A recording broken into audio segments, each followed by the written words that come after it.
هەوڵەکانی حکوومەتی هەرێمی کوردستان بۆ کەمکردنەوەی ڕێژەی پاشەکەوتی موچە چۆن دەبینی؟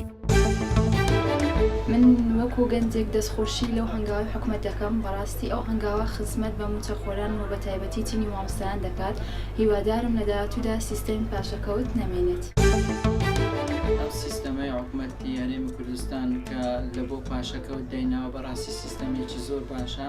هیوادارین لە ماوەیەکی کەمدا حکومەتی هەرێمی کوردستان بتوانێت لە ماوەیەکی کووردا پاشەکەوت نەهێڵێتن بۆ موچەخۆرانی هەرێمی کوردستان، چونکە ماوەیەکی زۆرە موچەخۆرانی حکومەتی هەرێمی کوردستان دووچاری زۆر کێشە و گرفت بوونەتەوە بەهۆی نەبوونی موچە و تووشی چەندان کێشە بوونە.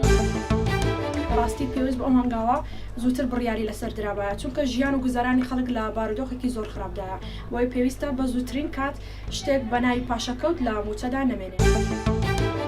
هیوادارم کە پاشەکەوتی موچە هەر نەمینێ لە کوردستان، بۆ ئەوەی کە ژیان و گوزارانی خەڵک ڕۆژ بە ڕۆژ بەرەو باشتر بێ، ژیان وەکو ساڵی 2011 و 2012 لێبێت.